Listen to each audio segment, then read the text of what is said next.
Welcome to the Bar Exam Toolbox podcast. Today we're talking about dealing with panic on the bar exam. Your Bar Exam Toolbox hosts are Alison Monahan and Lee Burgess. That's me. We're here to demystify the bar exam experience so you can study effectively, stay sane, and hopefully pass and move on with your life. We're the co-creators of the Law School Toolbox, the Bar Exam Toolbox, and the career-related website Career Dicta. Alison also runs the Girls Guide to Law School. If you enjoy the show, please leave a review on your favorite listening app.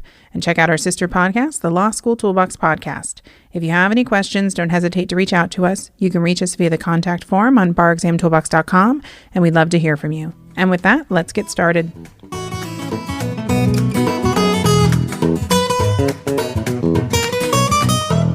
Welcome back to the Bar Exam Toolbox podcast. Today, we're talking about dealing with the feelings of panic that might arise on test day. So we're going to talk through a few different scenarios. The first is general nerves or some sort of test anxiety that can cause your mind to go blank when you get the packet and need to start working. Or maybe you panic when you read a question and you don't feel like you actually know the law or you find it very confusing. So maybe California's mixed up 3 different topics or they've given you a dormant commerce clause question. You know, these things happen. Hypothetically. Yeah, hypothetically, or it just happened on the bar exam. Right, exactly. Just a few days ago. You might feel panic if you're running out of time on your essays, performance tests, the MBE, or panic over something else that's happening in the test room, whether it's to you, computer issues, sudden illnesses, or to someone else. I mean, I've heard of earthquakes. I've heard of people collapsing, medical issues. A lot of different things can happen. So I think in all of these cases, it can be really important to recognize panic for what it is, which is a feeling you basically get when your flight or fight response is activated. And that's in response to some sort of perceived threat. But when you understand this, you can kind of normalize that reaction, which is the blank mind, not being able to think clearly. And you can use some tools to actually mitigate the negative effects in a physical way and regain focus. So it's a physical and mental reaction, but you can use the physical part to help with the mental aspects. Yep. There's no lion in the room, but your body thinks there's a lion. Exactly. So let's start off with these sort of general nerves, test anxiety.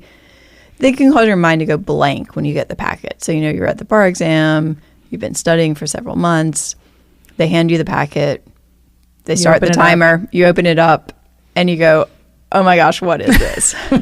Like, I can't even understand the words. Yeah, like the words are floating on the paper, I can't read them. So, Lee, what can you do here? I mean, this is obviously not conducive to passing the exam. No, I think the reality is that since the bar is so high stakes and intimidating, blanking is not that uncommon. I think if you talk to a lot of people who have studied for the exam and taken the exams, they can definitely have these moments. Sometimes the blanking can be legitimate. Like on my test, question number 2, I got to the end and my response was, huh. But I didn't think was going to get me very far. Yeah, I feel like there was a lot of that. And like, you know, dormant commerce clause. Kind of remember maybe studying that in con law. Maybe. That would be what? Yeah. So, but I think that, you know, it's also important to realize that if this happens where you get a question, it's not that you're scratching your head because you don't know what the answer is, but it's literally that you cannot understand the question, that you have to step back and, you know, settle into the physical and say, I need to do some things to clear my head because I'm having a physical reaction. And I think this acknowledgement that something is just happening because you're panicking is the first step to coping with it. Yeah, I agree. I mean, sometimes someone we know makes the analogy to a snow globe, or I've also seen a jar of glitter shaken up. And so basically at this point, you are shaken up. Yeah. And you kind of have to wait for things to settle and do things to make your mind settle before you're going to be able to focus. So it's not that you're never going to be able to call upon your memory. It's still there. But you've got to go through a process that basically allows you to calm down enough that you can start accessing, you know, your higher level thinking. Yeah. And so this first step typically in almost any situation is to label the emotion. This is right back to Toddler 101 that I am quickly learning. It's like labeling your feelings. But pretty much any mindfulness coaching or exercise will have you label it. You know, I am feeling stressed out and that's okay. I am afraid and that's okay. I am even panicked and that is okay.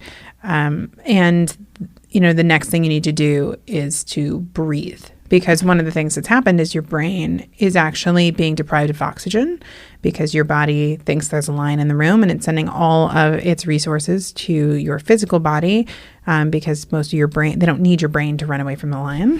Right. So you're not going to have a discussion of the dormant commerce clause with the lion. The lion doesn't care, but you need to send the oxygen back to your brain. So the first thing you need to do is start taking deep breaths. Yeah, absolutely. And I think sometimes, if you want to practice this or even think about it in advance, having some kind of mantra almost that sort of combines all of these steps when you start to feel that panic or that blank, something along the lines of like, I'm feeling stressed out, or even my mind just went blank. That's okay. I'm going to take 3 deep breaths and then I'm going to start working. I can do this. Right. Even something along those lines is probably going to be enough to remind you what you need to do. Just take 3 deep belly breaths, focusing on expanding your ribs and all of this stuff. I mean, if this all sounds like something you've never heard of, you might want to go to a yoga class because they definitely have some good breathing techniques. But it does work. And, we've talked before about box breathing and things that they teach snipers to do. There are a lot of techniques that definitely can help your brain kind of get that oxygen, get back functioning.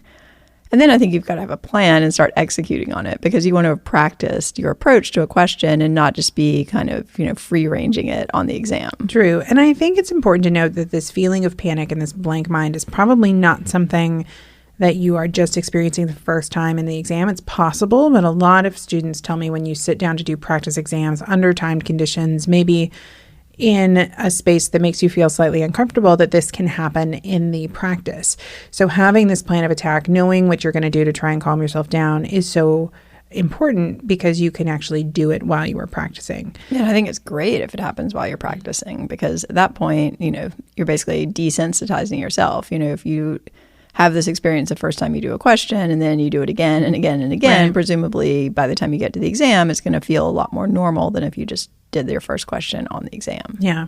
We've been working on some mindfulness curriculum for our bar students, and I was talking to a friend of mine who is a mindfulness practitioner, and she also was recommending that beyond just breathing, sometimes even practicing a type of physical touch, like touching your hand or like petting your hand, which sounds really weird when you say it out loud, but it's not that weird. I'm doing it right now. It's not super weird. Alison can't even see me doing it. It's under the table.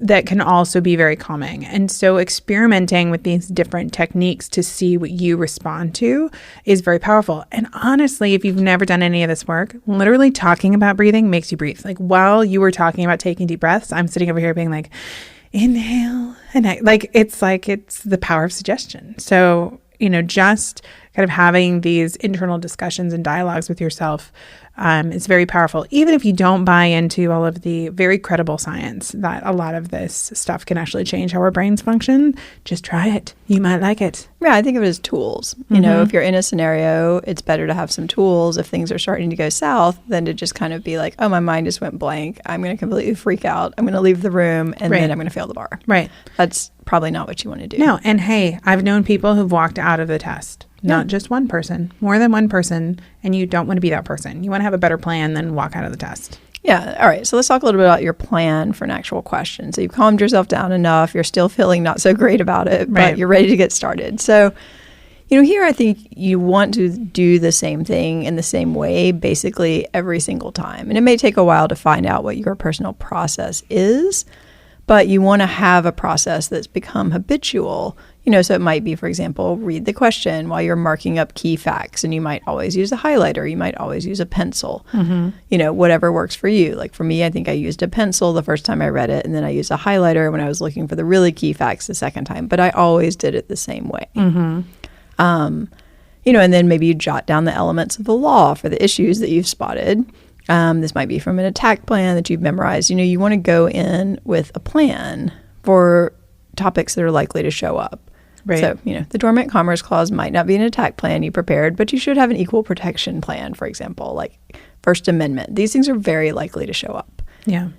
And then start matching the facts to the law on paper. Again, you might want to use a consistent color. So I think I had also it depends what they'll let you bring. You've got to kind of work from, do they let you bring a red pen, a blue pen, a highlighter, a pencil, whatever. And then you really just got to start writing and then start checking stuff off. So I think having that process can make it less of a panic situation because you know what you need to do. And I think the outlining piece, which is kind of how you described matching facts to law on paper, that process is where the heavy lifting comes. Mm-hmm. And if you are panicked, I think one of the best things you can do is take time to organize your thoughts and put down some sort of plan on paper. Because if you just start writing, it's like the nervous writing. Yeah, the brain dump. You're like, that's not going to go well. It's not going to typically go well. So you want to spend time kind of gathering your thoughts and coming up with a plan. Now, sometimes you don't know what you're talking about. Hey, it's totally possible. If you don't remember what the dormant commerce clause is, totally possible. There was stuff on my bar that I didn't know. I had to make it up. So one of the things you also want to focus on is trying to settle yourself both with what you know and what you don't know. So during the outlining process, kind of saying, hey, I'm really good at the Fourth Amendment. So let's make sure that the Fourth Amendment is, solid. And then this other part is a little sketchier. So I'm going to have to, just sit with the fact that I'm going to have to do my best. But just know what you know and know what you don't know and be okay with it. And don't let that convince you that it is a question that's not savable. That's a huge mistake. Right. I mean, if there's one part of a question that you don't understand, you're probably still going to be okay if you get the rest of it right. And I think it's really important to check off these things as you write about them, because another thing that can happen if your brain is not totally functioning is that you might think like, oh, I've talked about that, but it's just actually on your paper outline. You haven't really to put it in. Very true. Yeah. So you want to make sure you want to be very deliberate and almost give yourself that checklist to save yourself from missing an entire thing. Because if you haven't marked it off, like, oh, I've got to get this in there. Yeah, and one of the things you need to do when you're practicing is practice that process of checking things off, but also practice how you're going to go through your writing process to not miss things like, say, headers. So I had a student very back in one of my first couple seasons that I was helping people study for the bar, and it was a 5-prong evidence questions. There were 5 pieces, and he got a very low score on this essay. And I was reading his answers, and I'm like, why? It's not that bad. Mm-hmm. And then I noticed there was no header calling out that he talked about the piece of evidence listed as number 4. And they're reading these answers so quickly, a couple of minutes. I think they didn't think that he talked about number 4. So I don't think they gave him credit for it. And that is a painful mistake because you can leave a lot of points on the table. But if he'd had a better methodical approach, checking things off on his scratch paper outline, making sure that he has the must need to know information in there. And guys, having a header for the call of the question, that's like a no-brainer. Right. And don't mess up that. Yeah, that can even help you if you don't know where to start. And it's, a question that has multiple parts, or the call of the question talks about multiple defendants or whatever, multiple pieces of evidence, multiple pieces of community property. You can just start there. Yeah. And then start filling stuff in. Like that can actually make you feel better. Yeah, I think that's really a good point. So when you don't know the law or you find a question completely confusing, I think it's worth it to dive in a little deeper into what we need to focus on. So the first thing is, what do you know? Do you know anything? Right. Have you ever studied this topic at all? So like maybe the Dormant Commerce Clause, that it's like not in the Constitution, right? I think not. I honestly, if you gave me that question, dormant. I would be like, but there's a Commerce Clause, and then the Dormant Commerce Clause is the one that's logical. Okay, we are clearly not ready to stake the bar. Don't tell the state bar that we don't know what the Dormant Commerce Clause is, although most practicing lawyers probably don't remember. Exactly. But I can tell you on what happened in my bar is it was a question on the preemption of executive orders over, I believe, state regulations. Hey, who knows? Fascinating. I'm pretty sure we cover that in Fed courts. Maybe. I don't even know that I did cover that in Fed courts. So that was one of those things where I'm like, cool. I don't know. I don't remember. So I still had to come up with something I might have remembered. So yeah. I knew that I knew some rules about preemption. So that's kind of where I started. I was like, well, I know how you preempt other things.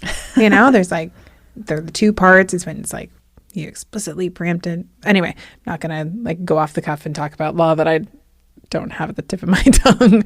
But this idea that I did know some things related to the question. And so I wrote those down first, because if I was going to have to make up law, I at least wanted it grounded in some sort of reality of something that I did know. So you always want to ask yourself, what do you remember? What do you know about this topic that you can apply? Yeah. I mean, for me, like I, for example, didn't really fully understand that they tested distinctions between California and federal rules. Don't be like Alison. Yeah, don't be like me. They do test distinctions. It's important on things like evidence and professional responsibility.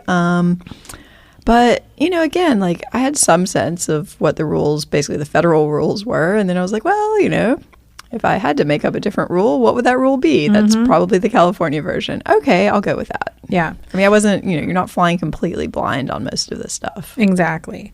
It's also important to note that the fact patterns are going to give you hints. So they cannot give you an issue that they don't give you facts to argue about.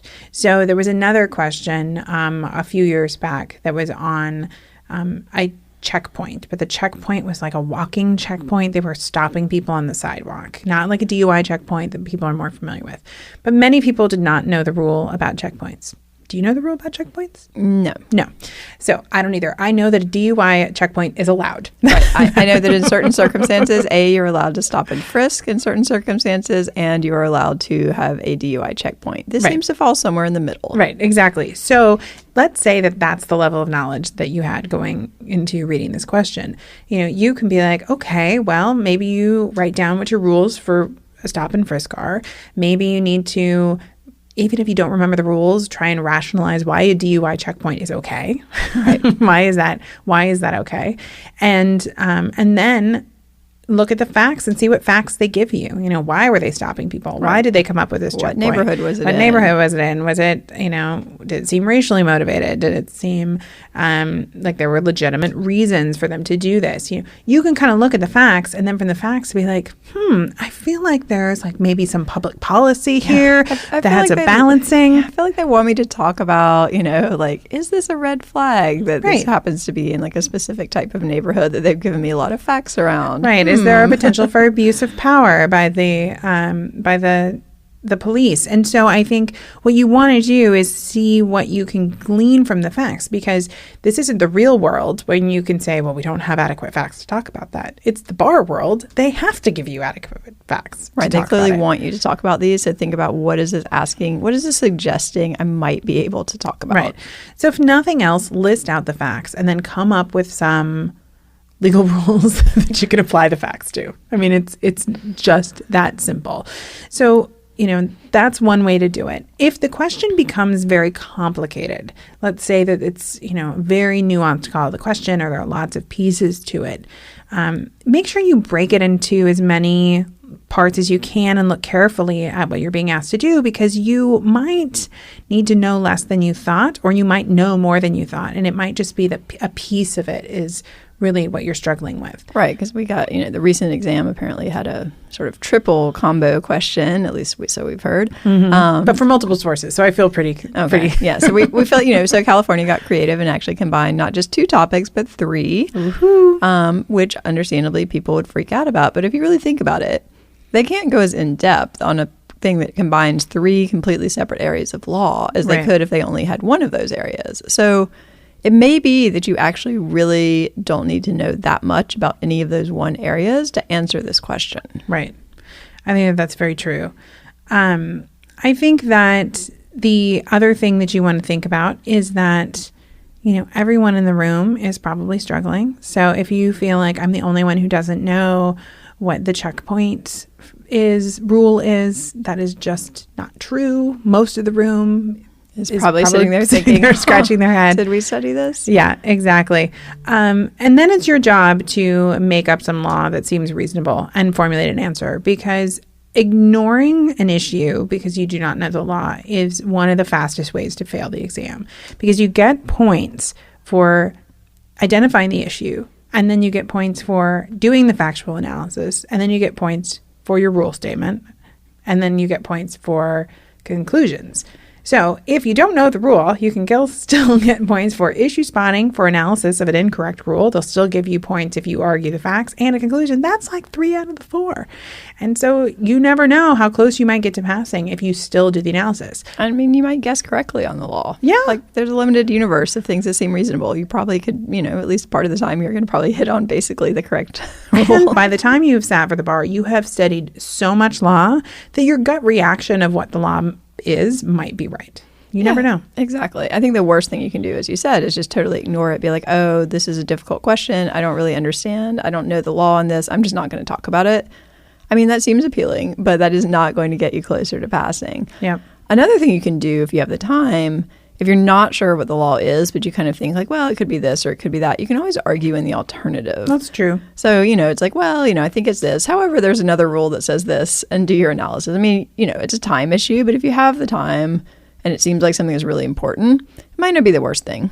I mean, half right is better than none. That's true. I also think that it's important to write with confidence and do not call out to the grader that you do not know what you're talking about. Right. So you want to pretend you know what you're talking about. So when I made up my constitutional law for preemption of executive order, I didn't say like, I don't remember learning about this, or this wasn't in my Barbary outline, or it might be that the rule is, you just say article whatever, you just dive in. Article with 7 commitment. Says this. And they're like, actually, that doesn't exist. Right. But you're kind of right. But it's cool. Whatever. At least you get points for trying, because they're reading so quickly that if you give them these signals to stop them and highlight for them that you are making mistakes, then they're going to, say, thank you for pointing out that mistake. That makes it so much easier for me to grade your paper. You want to hide it for them and make them search for things that you don't know. Yeah. So if you if you identified an issue, put that issue in your header. Yeah. Don't necessarily call out the law that you don't know in your header. Or the conclusion, be like, the issue is, whether police can have a checkpoint on the sidewalk. And they're like, okay, great. They got the sidewalk checkpoint. Right. Next. Right. A checkpoint is valid. Right. And then make up a rule. Balancing test between individual rights and the public policy or the public need for safety. Sure. Why not? Seems reasonable. Seems reasonable. I'd buy that. Yeah. Why not? Okay. So I think people kind of have the idea that you have to make up law and do so confidently and have a plan, and you need to practice that. I think that's another mistake that people make is as they get closer to the exam, if they get a question and they don't know the law, they don't challenge themselves to do this sort of exercise. And so the first time they're making up law is on the test, and that's a huge mistake. You need to practice doing this so the first time that you are making up something, it's not in the room. And to be honest, most people have to make up something. Of course. I mean, there's no way you can know everything. No. And also, once you've made up something once and then gone and found out what the actual rule is, you're much more likely to remember it if it shows up again. So true. I will never forget strict liability for wild animal pets after missing it on a practice torts exam. If you keep a tiger, you are strictly liable for what that tiger does. We have definitely talked a lot about tigers. Yeah. I know. All right. So let's move on to a new panic scenario. What if you're panicking if you're running out of time on essays or the performance test or an MBE question or a group of questions, I guess? Well, this is also a very, very common scenario.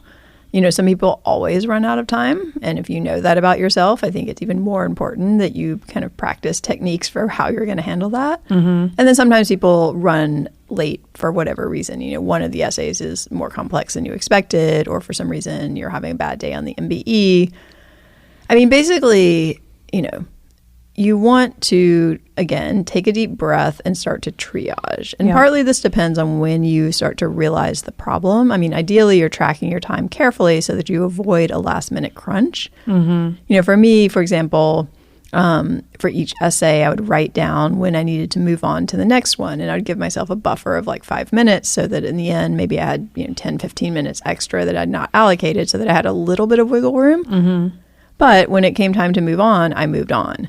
So I think that's one of the ways you can avoid at least running out of time globally on the essays. And you might be running behind on a certain essay.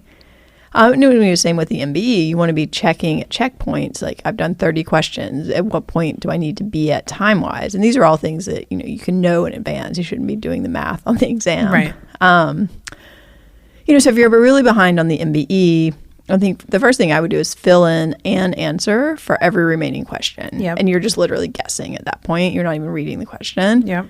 And then you can probably look at which of the prompts are shorter and start to work on those. And so then you can change your answers, but at least, I mean, obviously you have to be careful about numbering, but I think that's a better strategy than just kind of randomly filling stuff in at the end. Yeah. Because it at least allows you to kind of triage and say, okay, I have 20 minutes left.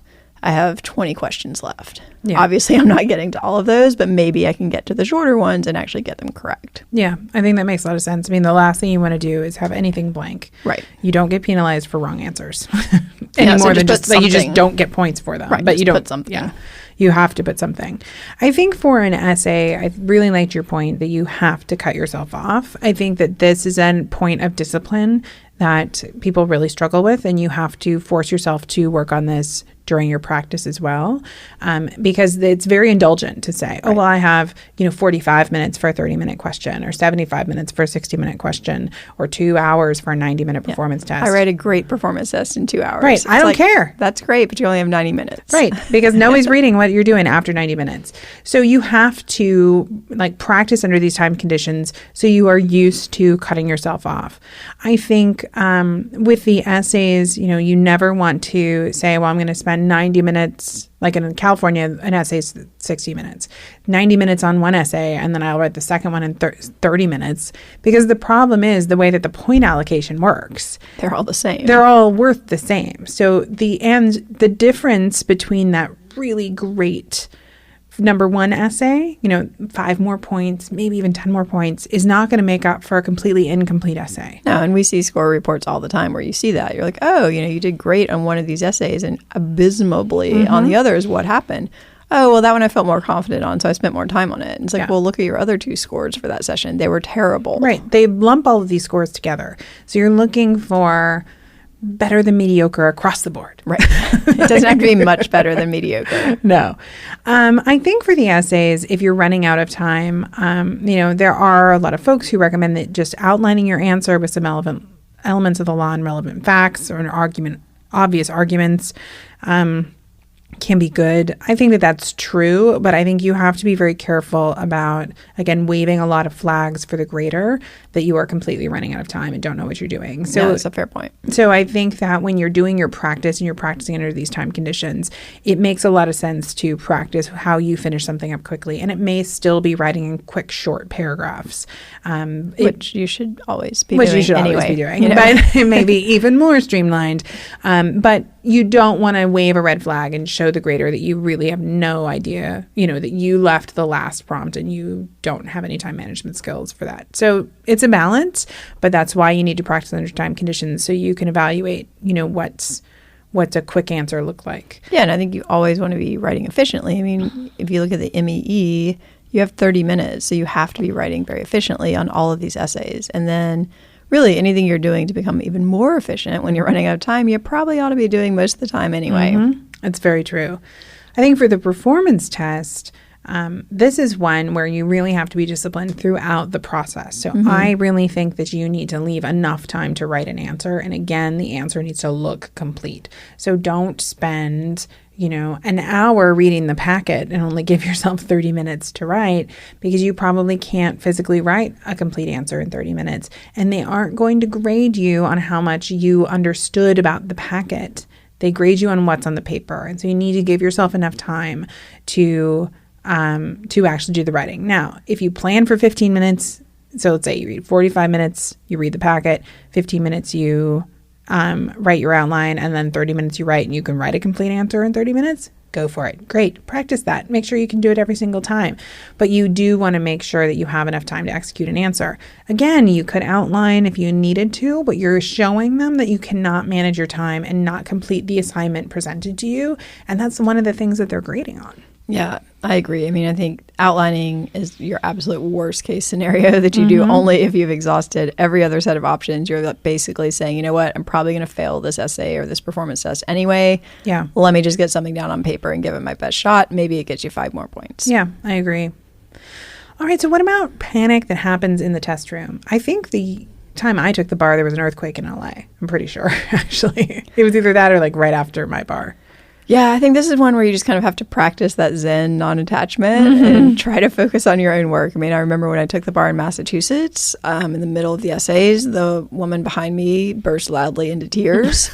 Oh my gosh. I shouldn't be laughing. This is an uncomfortable laugh. Yeah, I mean, it's one of those things where you're like, because as a person, you want to, turn around and see if you can help them and comfort them and know what's happening. Are they having some sort of emergency?